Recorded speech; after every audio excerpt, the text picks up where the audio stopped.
আমরা আজকেই ঢাকা বিশ্ববিদ্যালয় মাননীয় প্রক্টর বরাবর প্রক্টরের পক্ষ থেকে আমরা ছাত্রদলের নিকট একটি চিঠি ইস্যু করা হয়েছিল। সেখানে ঢাকা বিশ্ববিদ্যালয়ের রাজনীতি এবং ঢাকা বিশ্ববিদ্যালয়ের হলের রাজনীতি এবং আপনারা জানেন যে ঢাকা বিশ্ববিদ্যালয়ের টিএসসি ভিত্তিক অনেকগুলো সামাজিক সাংস্কৃতিক সংগঠন রয়েছে, সেগুলোকে কিভাবে বিশ্ববিদ্যালয় আগামীতে ফাংশন করবে সেই তিনটি বিষয়ে বিশ্ববিদ্যালয় বাংলাদেশের অনেকগুলো ছাত্র সংগঠনকে আমন্ত্রণ জানিয়েছিল এবং বাংলাদেশ জাতীয়তাবাদী ছাত্রদল এই আমন্ত্রণে সাড়া দিয়ে আমরা আমাদের সংগঠনের সভাপতি এবং আমরা এসেছি এবং আমাদের বিশ্ববিদ্যালয়ের সভাপতি জনাব গণেশচন্দ্র রায় সাহস এবং সাধারণ সম্পাদক নাহিদুজ্জামান শিপনের এই ৬০ সদস্যের কমিটি আমরা এখানে আজকে এই মিটিংয়ে অংশগ্রহণ করেছি।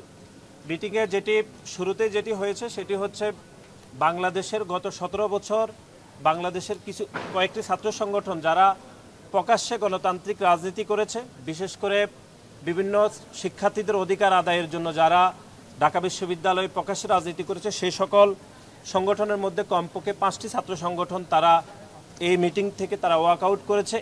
এই জন্যই যে ৫ তারিখের বিশেষ করে ৫ই আগস্টে ছাত্র জনতার গণ অভ্যুত্থান সফলভাবে সমাপ্তির পরেও বাংলাদেশের বিভিন্ন ক্যাম্পাসে যারা গুপ্ত রাজনীতি করে, বিশেষ করে ছাত্র শিবিরের যে এক ধরনের গুপ্ত রাজনীতিকে তারা দোষারোপ করে তারা ওয়াক আউট করেছে এবং কয়েকটি বিষয়ে বাংলাদেশ জাতীয়তাবাদী ছাত্রদল তাদের মতামত ব্যক্ত করেছে। আমরা শুরুতে সামান্য করে একটু বলবো, বিস্তারিত আমাদের সংগঠনের সভাপতি জনাব রাকিবুল ইসলাম রাকিব ব্যাখ্যা করবেন।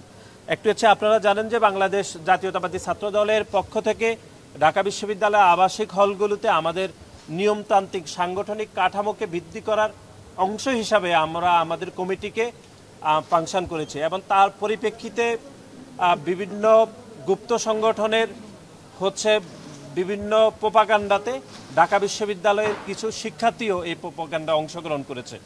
সেজন্য একটি অনাকাঙ্ক্ষিত পরিবেশ তৈরি হয়েছে এবং সেজন্য আমরা বিশ্ববিদ্যালয়ের নিকট আমাদের অবস্থান আমরা ব্যাখ্যা করেছি। আপনারা জানেন যে সামনে একটি ডাকসু নির্বাচন রয়েছে এবং ডাকসুর যে নির্বাচন, সেই নির্বাচনে বাংলাদেশ জাতীয়তাবাদী ছাত্রদল যেভাবে অংশগ্রহণ করুক না কেন আমাদের একটি সাংগঠনিক কাঠামো লাগবে। আপনারা জানেন যে দীর্ঘদিন ধরে আওয়ামী লীগ প্যাসিবাদের কারণে আমরা এই সাংগঠনিক কাঠামোগুলোকে বৃদ্ধি করতে পারিনি।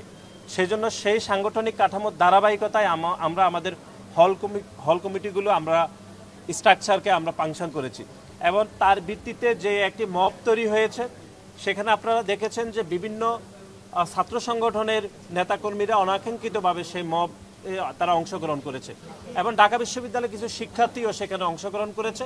আমরা মাননীয় উপাচার্যকে বলেছি যে যারা গুপ্তভাবে এই মব তৈরিতে প্রোপাগান্ডা করছে তাদেরকে স্পেসিফিক করে সাংগঠনিক কাঠামোতে কিভাবে শ্রেণীবিন্যাস করা যায় সেজন্য আমরা মাননীয় উপাচার্যকে বলেছি এবং একই সাথে ঢাকা বিশ্ববিদ্যালয় যে সকল সাধারণ শিক্ষার্থীরা, কথিত সাধারণ শিক্ষার্থী নয় বরং যারা আসলেই সাধারণ শিক্ষার্থীরা, আমাদের এই হল কমিটি ঘোষণার কারণে তারা যদি কোনোভাবে পূর্বের রাজনীতিতে ছাত্রলীগের রাজনীতিকে মিশিয়ে যদি তারা কোনোভাবে ভয় পেয়ে থাকে, আমরা বলছি যে আমরা সে সকল সাধারণ শিক্ষার্থীদের সাথে আমরা অংশীদারিত্বের ভিত্তিতে আলাপ আলোচনা আমরা করতে চাই এবং একই সাথে আজকে এখানে একটি গুরুত্বপূর্ণ বিষয়ে আলাপ আলোচনা হয়েছে। সেখানে ছাত্র শিবির যে বিভিন্নভাবে গুপ্ত রাজনীতি করে, আপনারা জানেন যে তারা বিভিন্ন হল কমিটিগুলো তারা প্রকাশ করে না, কিন্তু আপনি দেখেছেন টিএসসি ভিত্তিক যে সংগঠনগুলো রয়েছে সেখানে যারা দায়িত্ব পেয়ে থাকেন সেখানে তাদেরকে রাজনীতিতে যারা যুক্ত থাকেন তারা সেখানে দায়িত্ব পেয়ে থাকেন না। কিন্তু আমরা দেখেছি ঢাকা বিশ্ববিদ্যালয়ের বিভিন্ন হলগুলোতে বিশেষ করে ডিবেটিং সোসাইটি সহ অনেকগুলো সামাজিক সংগঠনে যারা প্রেসিডেন্ট সেক্রেটারি হয়েছেন তারা পরবর্তী সময়ে আমরা দেখেছি যে ছাত্র শিবিরের রাজনীতির সাথে যুক্ত হয়েছেন। সুতরাং আমরা বিশ্ববিদ্যালয়কে অনুরোধ করেছি যে গুপ্ত রাজনীতি ঢাকা বিশ্ববিদ্যালয়ে বন্ধ করতে হবে। সেখানে বাংলাদেশের প্রতিটি ছাত্র সংগঠন গুপ্ত রাজনীতি বন্ধের বিষয়ে তাদের মতামত দিয়েছে। শুধুমাত্র গণ অধিকার পরিষদের সংগ্রামী সভাপতি বিনিয়ামিন তিনি গুপ্ত রাজনীতি রাখার পক্ষে তিনি তার মতামত ব্যক্ত করেছেন, এটি ইতিমধ্যে আপনারা জেনেছেন। আমরা মনে করি বাংলাদেশের কোনো ক্যাম্পাসে কোনো গুপ্ত রাজনীতি থাকা উচিত না, তারই ধারাবাহিকতায় ঢাকা বিশ্ববিদ্যালয়ের পবিত্র মাটিতে কোনো গুপ্ত রাজনীতি থাকা উচিত না বলে আমরা মনে করি।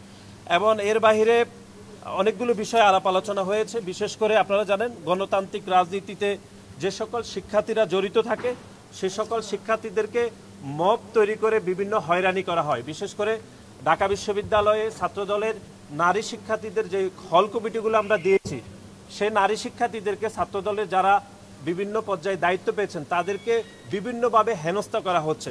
সেজন্য আমরা মাননীয় উপাচার্য বরাবর আমরা আবেদন করেছি যেন ছাত্রদলের কোনো নেতাকর্মী শুধুমাত্র তার একটি রাজনৈতিক পরিচয়ের কারণে কোনোভাবে সামাজিকভাবে অথবা যে কোনোভাবে যেন হয়রানির শিকার না হয়, সেজন্য বিশ্ববিদ্যালয় প্রশাসনের কাছে আমরা জোর দাবি জানিয়েছি যেন এই প্রক্রিয়াগুলো বন্ধ হয়।